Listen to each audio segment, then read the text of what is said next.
moi. Comme on se disait au début d'émission, ça va pas être la même, c'est pour la dernière de cette année.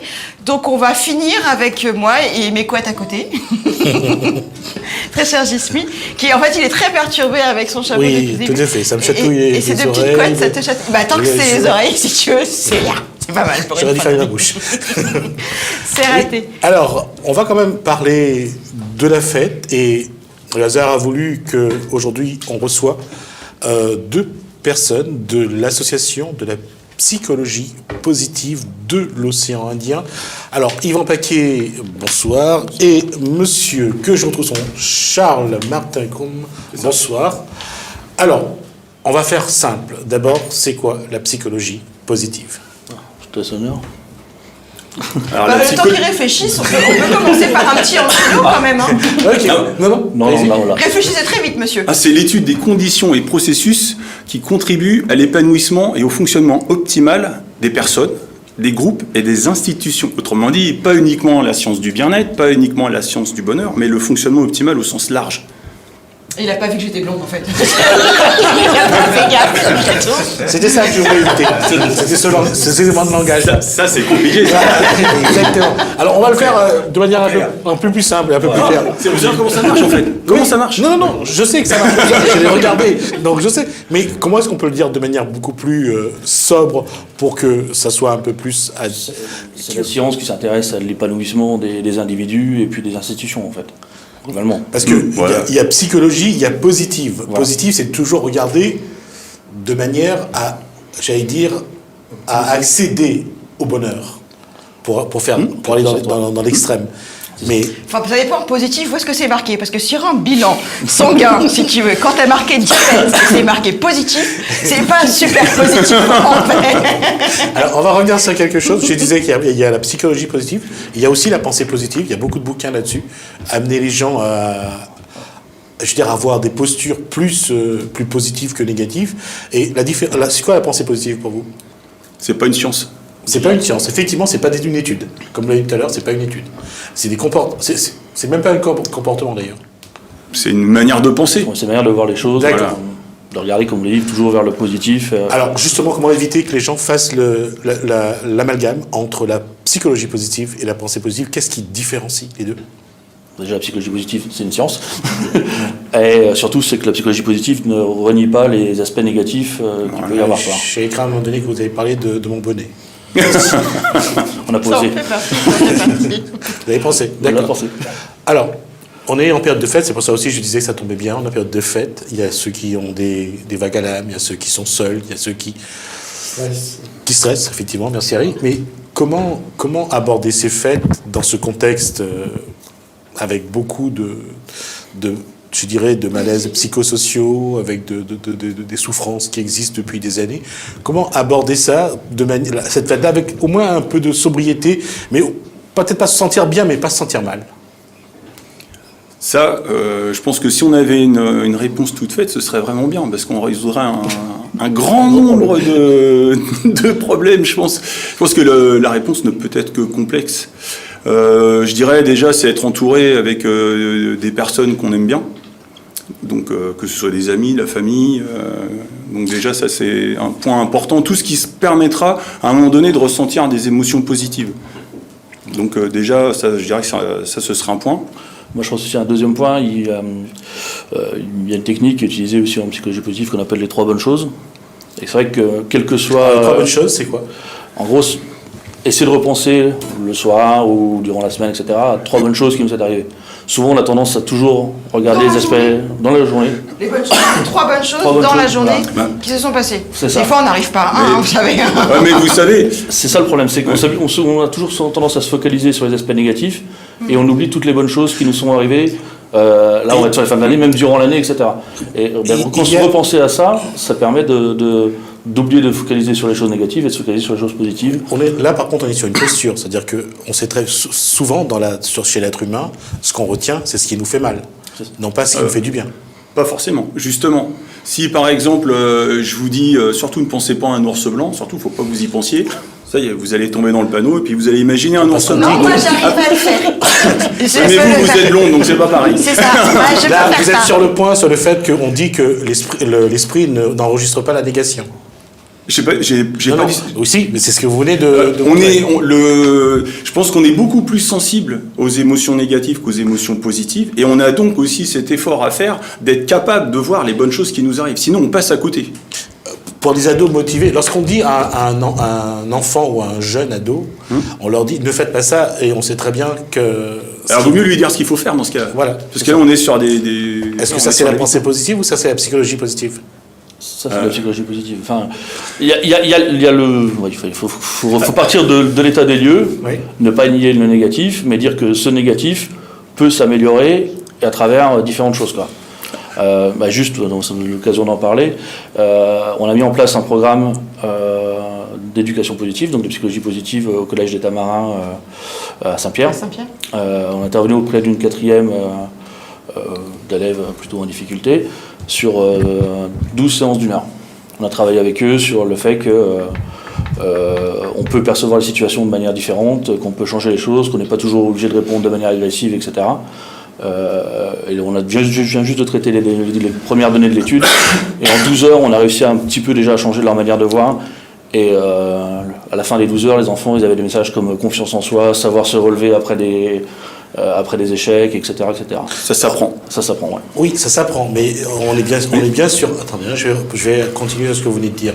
Sur ce que vous venez de dire, c'est que vous partez non pas d'un passé ou d'un passif, mais vous apportez une nouveauté.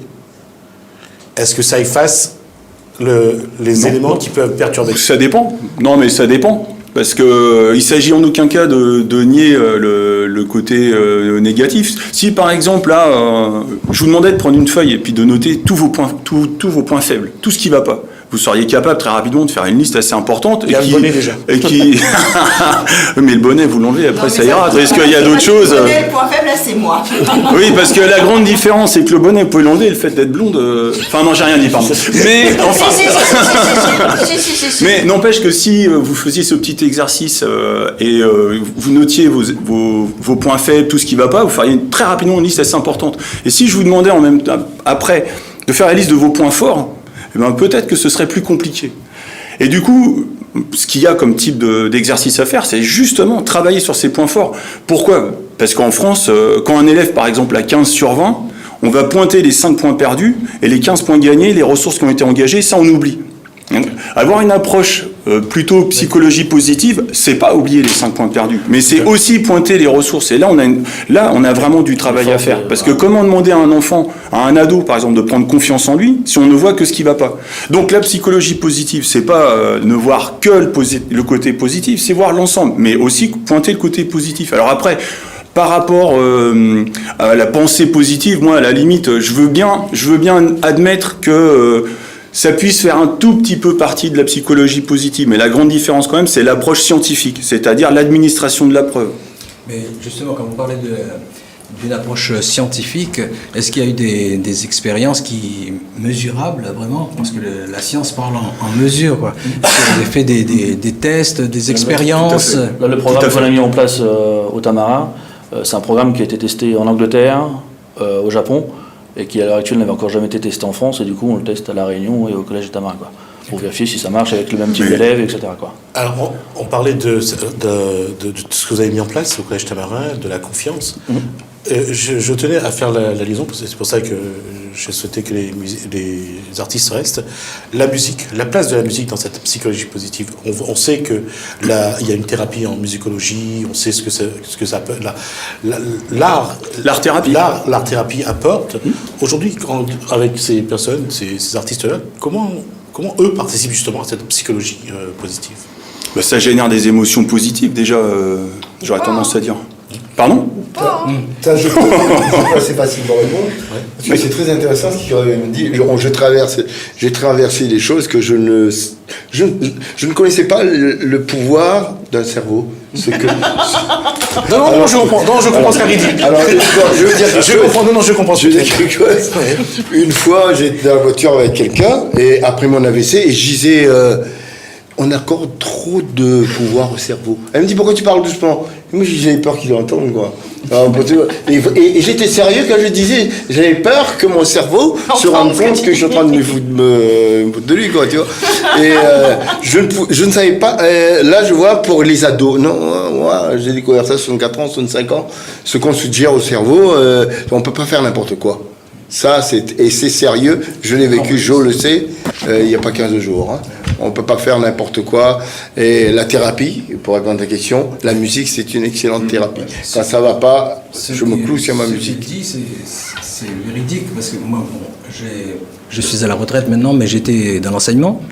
Et j'avais un rôle de rééducateur en psychopédagogie, c'est-à-dire je prenais des enfants qui étaient en difficulté dans les classes et je les amenais dans ma salle où je jouais, je faisais du dessin, du théâtre et de la musique. Et les enfants ne me voyaient pas comme un maître, en fait. C'était comme un accompagnateur, un grand frère, un ami, en fait. Et à partir de là, il y a beaucoup de choses que je pouvais débloquer et qui se voyaient dans les progrès des enfants dans la classe. Alors, je ne vais pas utiliser un mot savant, mais ces passerelles à travers l'art, la musique, les jeux, aujourd'hui, ce sont des éléments vraiment vers une psychologie positive parce qu'il faut trouver la porte d'entrée. Alors, je pense que nous, on part de loin. Je pense parce qu'on a des grandes différences culturelles avec, par exemple, les courants nord-américains. Alors, là, il faut être extrêmement prudent parce que la psychologie positive a été massivement importée de l'Amérique du Nord. Et on ne peut pas comme ça transposer à une autre culture des choses qui viennent d'ailleurs. Est-ce que là, surtout si on regarde sur les adolescents et on parle d'Amérique du Nord, est-ce que l'émancipation un peu plus tôt dans ces régions-là, dans ces pays-là, est-ce que c'est ça qui joue? Je parle d'adolescents.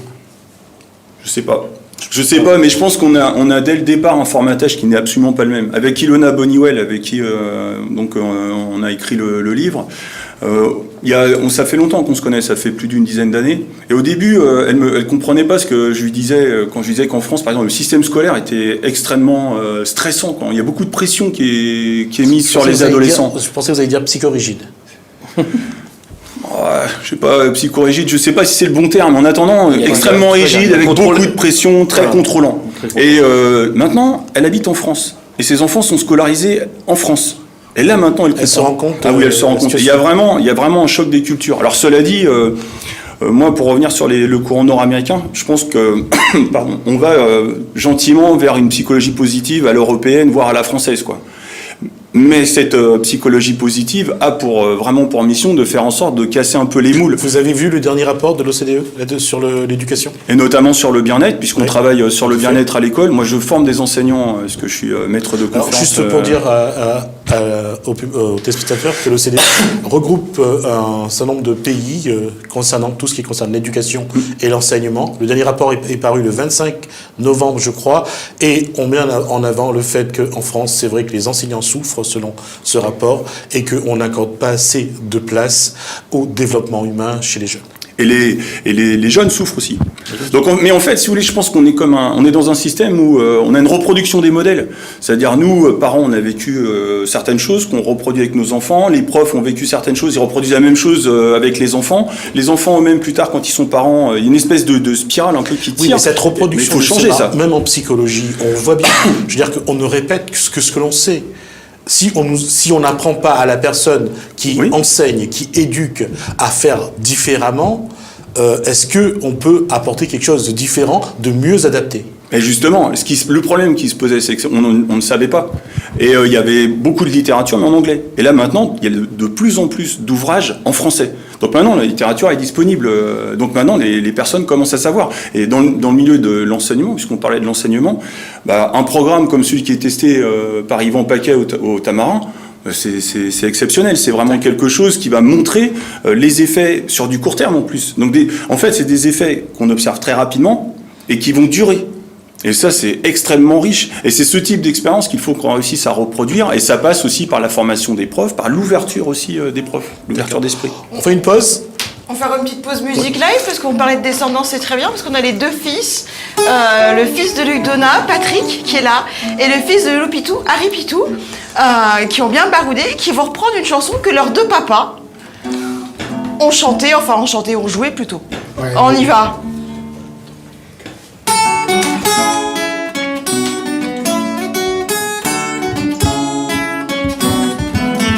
Petit Angelo, t'es habit de Saint-François brûlé.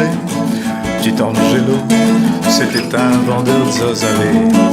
Petit Angelo, pour toi Reddy, on l'a pas dur. Petit Angelo, l'avait point personne dans son cœur.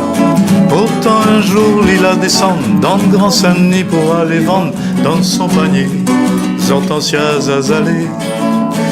Petit Angelo dans le raidillon, t'es guette la lune, t'as fait son fion. Petit Angelo, la descend bien content. Petit Angelo, t'arrives Saint-Denis 4h moins le quart. Petit Angelo, t'es tiens beau saut. Angelo, pour te redire, on l'a pas dur.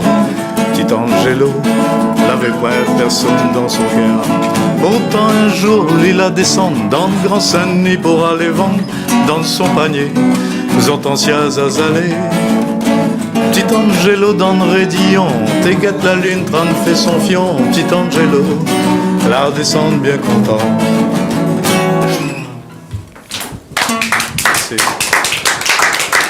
Alors, on va revenir à Noël parce que c'est aussi un moment où on va montrer ce qui se passe dans une des structures de la réunion des musées régionaux. Ça se passe à la Cité du Volcan.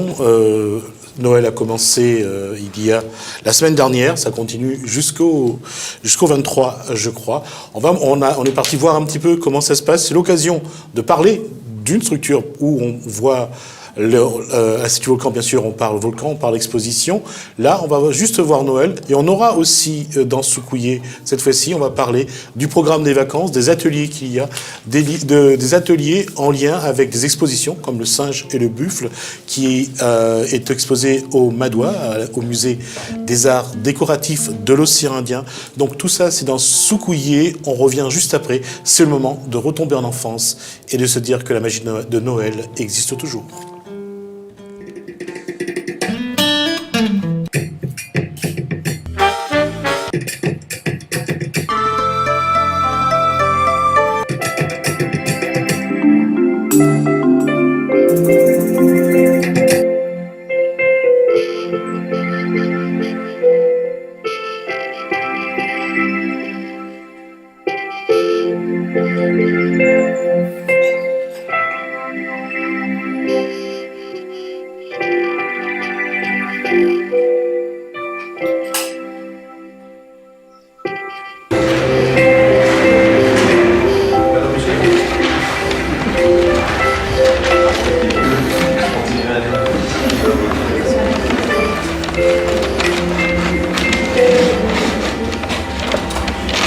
Qu'est-ce que tu as demandé au Père Noël?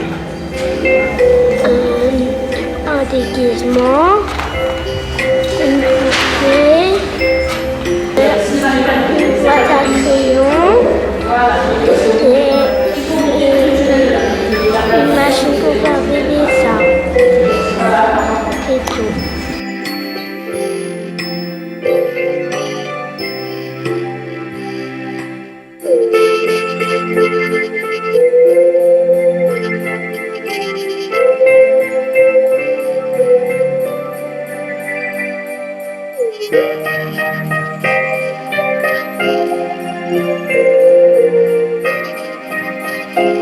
Qu'est-ce que Noël doit représenter, que ce soit pour les petits ou pour les grands? Tout d'abord, une fête familiale, un regroupement au d'une famille. Certes qu'il y a les cadeaux, mais ça c'est juste pour apporter un petit peu de bonheur en plus aux enfants qui ont été sages toute l'année. Est-ce que tu as été sage finalement? Oui. Tout le temps? Qu'est-ce que tu as demandé au Père Noël? Une trottinette, Après, une Jojo vélo. est-ce qu'il y a toujours cette même mèche? Oui, la magie ça se transmet. Le père en fils, il écoute une seule s'enchaîne. Et ça c'est n'importe quoi. Le Père Noël, aujourd'hui, qu'est-ce qu'il a envie de faire pour les enfants? remplit toujours plus de bonheur à chaque fois. À chaque Noël, les uns après les autres, on essaie de leur apporter de plus en plus de bonheur.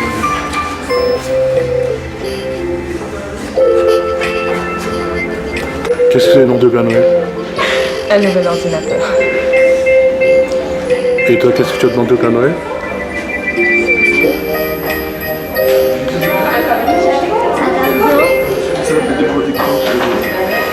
J'ai demandé quoi? J'ai demandé la santé, l'amour, la paix, le pardon et le partage. C'est tout ce que je demande au Père Noël. Très sage, comme une image.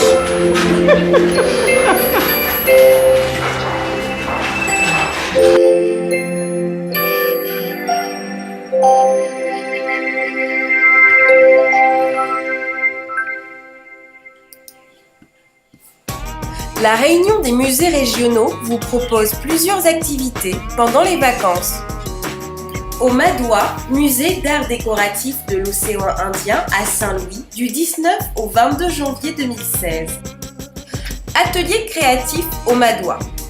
Paulinette Tionkai, artiste plasticienne, propose aux enfants de fabriquer lors de 2 séances des masques à la dimension du corps de l'enfant, en s'inspirant des œuvres présentées dans l'exposition Le singe et le buffle, l'art animalier en Afrique. Atelier à suivre les 19 et 20 janvier 2016.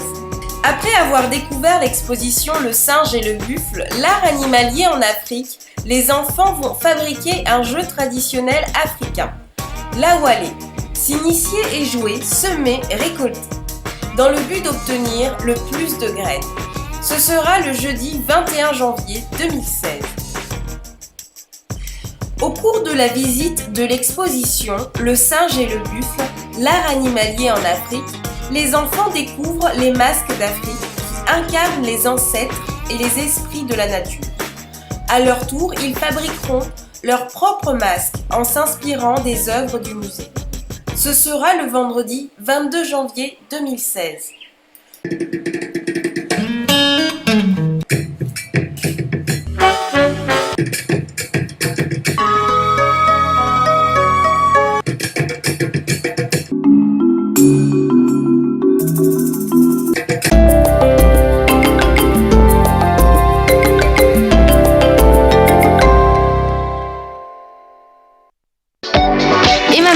C'est tous les 2 mois et c'est votre magazine féminin. Bonjour Vanessa, tu fais quoi?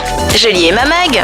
Tu sais, le magazine féminin avec ses pages mode et shopping, ses astuces beauté et déco, ses interviews people et plein d'autres choses.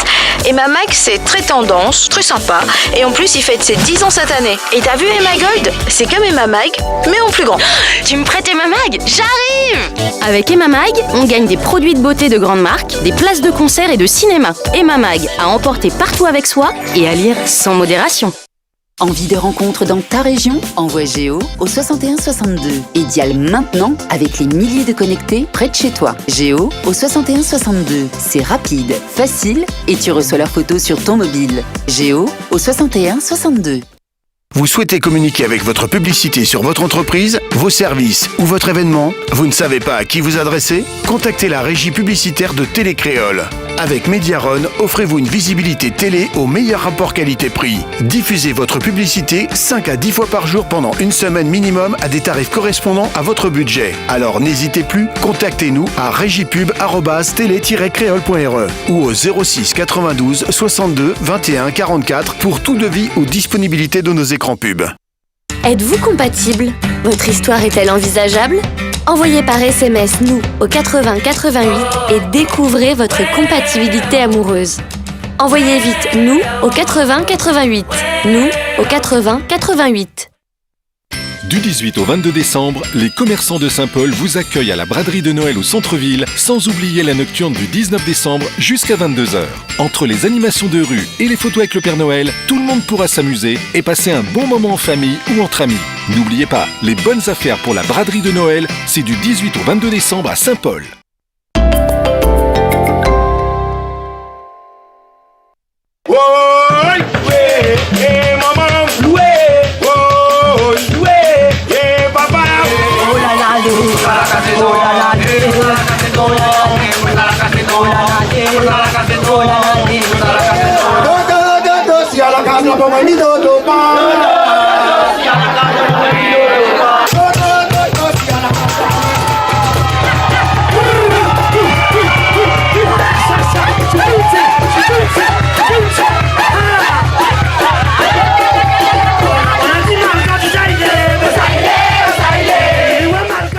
Mais on est revenu. Patrick Donat voulait juste rajouter un petit mot sur le morceau qu'ils ont chanté, Ti Angelo. Et tu disais, dis-moi, Alors, je dis-nous. disais que ma mère est décédée cette année et que ce petit Angelo a été écrit parce que dans le texte, dans la chanson, on dit Marguerite Léla. L'est pas trop loin, lui la poguette à toi un coin, lui la souris, alors tu l'as dit oui. Et donc, avec Harry, on faisait le paradoxe aussi de dire les chansons sont écrites pour des gens. Alors là, il y a Marguerite, petit Angelo, lui, il pense à Angelo Lorette qui était son oncle. Et Harry, il pensait à Antonia, moud ton café. C'est Rouf ton café. Rouf ton café, oui. La femme de mon oncle. Et c'est gay, parce qu'ils sont tous décédés là. C'est super gay en fin d'année. C'était l'orchestre de Roger Pitou, avant le Pitou encore. Alors là, moi j'étais pas trop là. Comment, t'étais où? J'étais pas trop là. Non. Bon, c'est pas l'heure, j'aurais sorti une énorme connerie, mais c'est pas l'heure. C'est pas l'heure, il y a des enfants qui nous regardent. Joe, on revient à toi. Oui. Ah, balance-nous un petit Sega. Là, un petit Sega, ouais, un petit Sega qui fait partie de mon Best of Sega. Voilà. Casse pas la tête.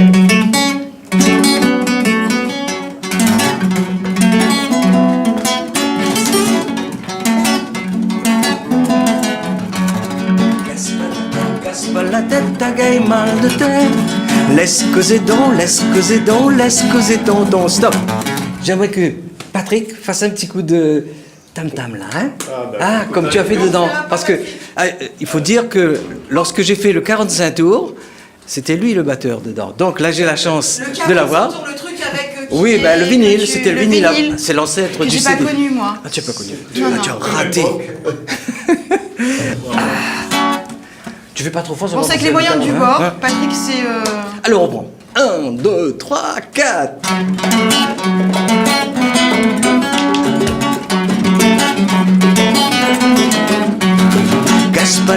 Casse pas la tête, t'as gagné mal de tête. Laisse causer donc, laisse causer donc, laisse causer ton. Saute comme tu veux, crie comme tu veux, arrache ton cheveu. T'iguera pas, empêche la mer bas. Bonne mon rien causer, mais laisse les autres causer. Moi, m'y souhaite un de ces 4 matins, autres langues va mailler. Bon Dieu, il dort pas, t'y connais, laisse les autres causer. Tout ça que Zot l'a dit va retomber un jour si Zot né. Ce sera Zot fait, casse pas la tête, passe pas plus belle.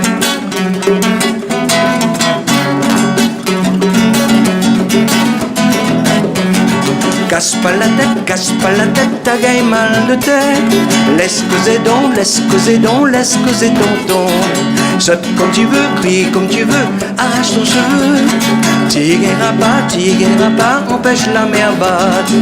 Je t'y raconte n'importe quoi, mais ça Zot raconter. Moi, m'y souhaite un de ces 4 matins, Zot n'aura assez. Oublie jamais ce que la tibonne vieux gras mon longtemps. Bataille comme tu veux, mon noir, du matin jusqu'au soir. Mais casse pas la tête, t'as gagné mal de tête. Casse pas la tête.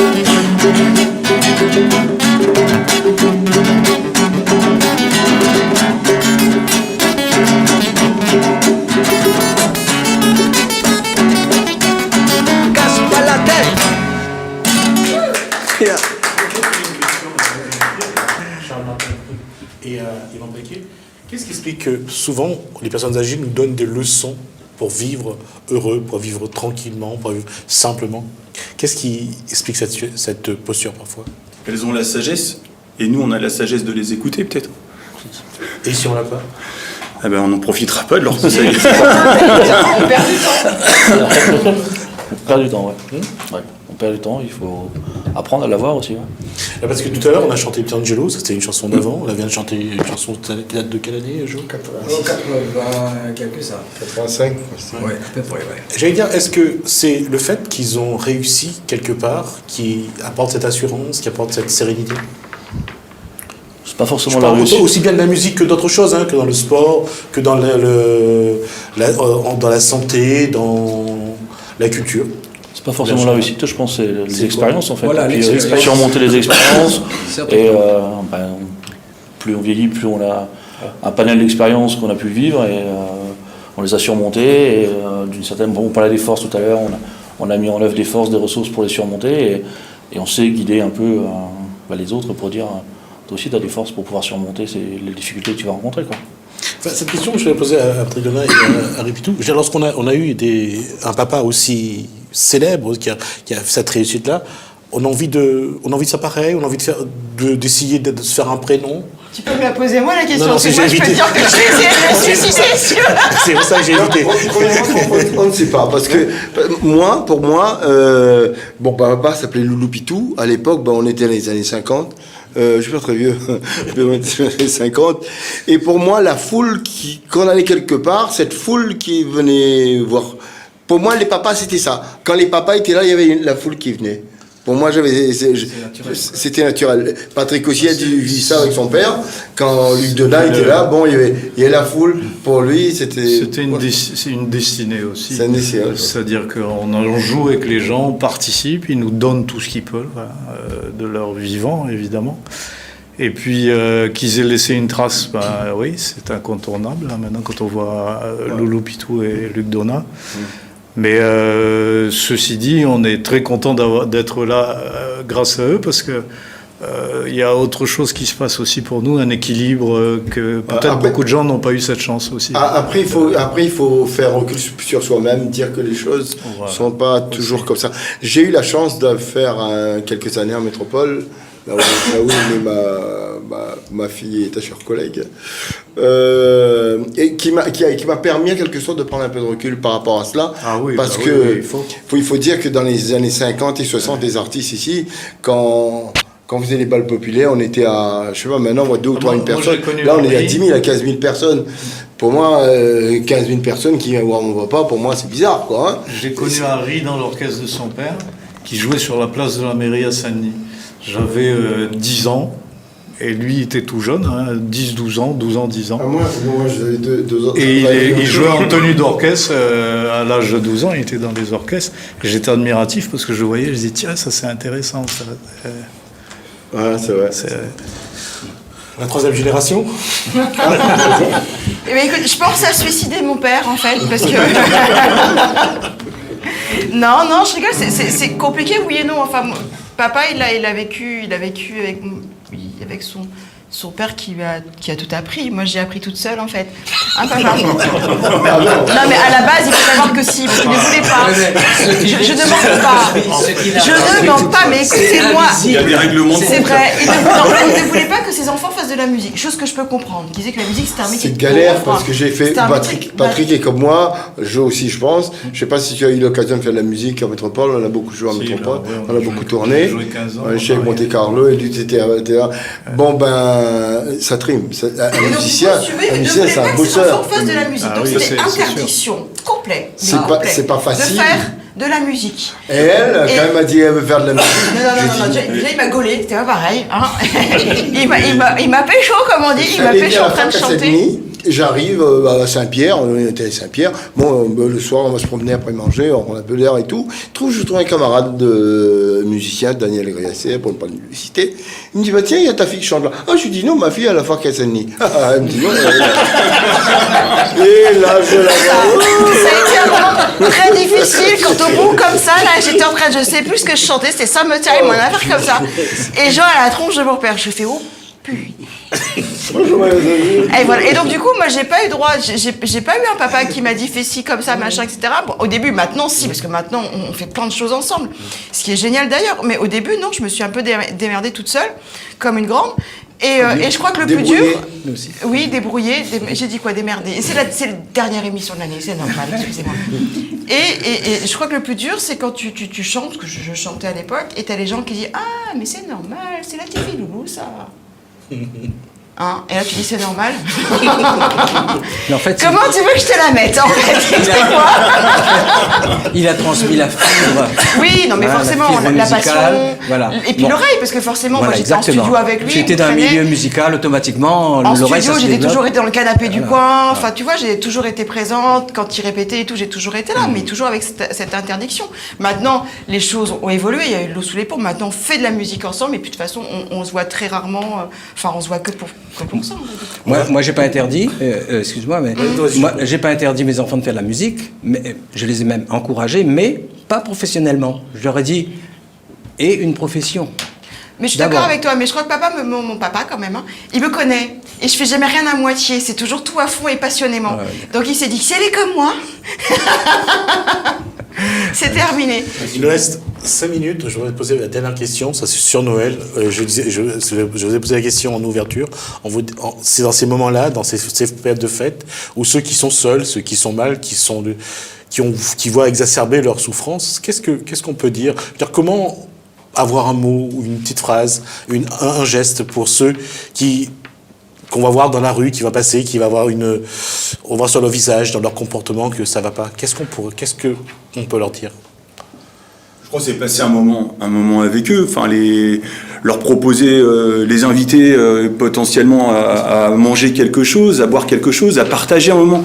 Et il y a un grand bonhomme de la psychologie positive qui s'appelait Christopher Peterson, parce que malheureusement il est mort. Il disait qu'en fait il y a deux choses qui sont importantes, c'est les autres sont importants, et notre bien le plus précieux, c'est le temps.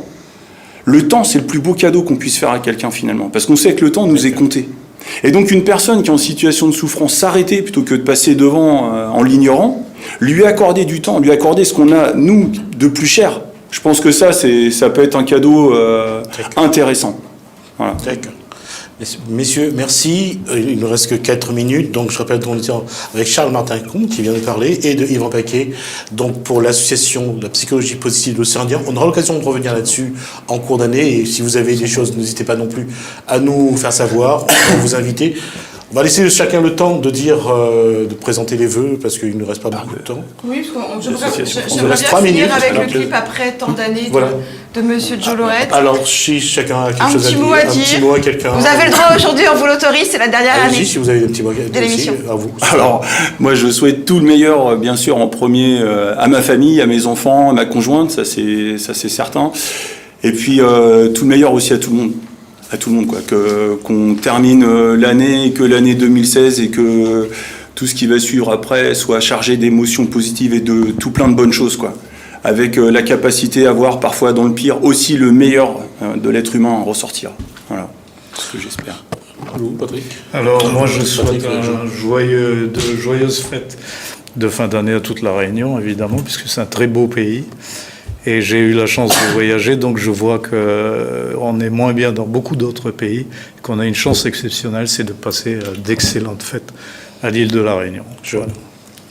Merci Et à vous. pareil, hein, je présente mes meilleurs vœux également, surtout de bonne santé à tout le monde, parce que je pense que sans la santé, on peut avoir la somme d'argent qu'on veut, mais on n'est pas vraiment heureux. Donc avec la santé, par contre, on peut acquérir de l'argent, on peut avoir le bonheur. Voilà, tout ce que je souhaite, c'est l'entente, le bonheur, la santé surtout, avant tout. Voilà. À moi? Joyeux Noël. Et surtout, dans l'année 2016, que la raison revienne, que la raison prenne le dessus sur tout sentiment qu'on a pu connaître. Je parle surtout de ce qui s'est passé dans une salle où j'ai joué, qui s'appelle le Bataclan. Que ces choses-là disparaissent, que 2016 nous amène autre chose, que la raison prenne le dessus, que l'emporte. Alors, moi, je voudrais d'abord remercier Thierry Rail, Virginie Gossic, Fabiola Waro, Sullivan Balbino, Jean-Claude Darsoulan, Jacques Marin, pour avoir permis de réaliser cette émission ici. Surtout de remercier la régie, avec Ludovic Marie-Louise, Alexandre Meng, Richard Payette, Stéphane Pellegrin. Merci à chacun d'entre vous pour ce que vous avez apporté dans la réalisation de ces émissions. On est sur la 49e aujourd'hui. Merci à Elodie et à Sylvie Gondin pour leur collaboration, en tout cas pour avoir aussi permis de réaliser cette émission. Jessica, je vais juste d'abord faire un coucou à ma mère, à mes filles, à mes frères, leur dire bonne fête, et bonne fête à tous ceux que je vois, que je côtoie, et qui nous montrent aussi que cette émission apporte quelque chose chaque jour, et c'est vrai que ça nous fait plaisir à nous de savoir qu'on peut leur faire plaisir de temps en temps. Merci Jessica. Jessica, t'as beaucoup d'amis, mais avec les deux couettes, t'en as moins là déjà. Je peux juste aussi dire un petit mot à tous mes amis. Je leur fais un petit coucou, à toute ma famille, enfin tous les amis qui sont à l'écoute en ce moment et qui nous regardent. Voilà, je leur souhaite un joyeux Noël. Et puis mes amis de la Chaloupe Saint-Leu. Merci. Voilà. Oui, vas-y. Je le souhaite à tout le monde, et puis surtout ma future femme, parce que je me marie le 24 Oui, décembre. il se marie le Donc, 24. Je vais dire bon anniversaire à Patrick Donat. La femme de Patrick. Demain, il a quel âge? Demain, 26 ans. Bon anniversaire. Merci. Bon anniversaire. Jessica, juste te dire merci pour cette rencontre. C'était une des belles rencontres cette Ça fait année. 3 mois, tu vas me manquer pendant 1 mois. Nous, on se retrouve dans 1 mois exactement. Merci Avec pour plaisir. l'invitation. Avec plaisir, c'est quand vous voulez. Et merci aux amis réunionnais. Parce que... On vous réinvite pour l'année prochaine avec plaisir. Et là, je n'aurai plus les couettes. C'est pas gagné. Moi, je vous dis merci. Rendez-vous à l'année prochaine 2016. Plein de bonnes choses. Encore merci à la régie, qui sont toujours. Vous les voyez pas, mais ils sont toujours très présents là. Et merci à eux, merci pour tout. Ça a été une superbe expérience, 2 mois et demi avec vous, très chers téléspectateurs. J'ai hâte de me retrouver en 2016, toujours en forme et de bonne humeur. Adieu.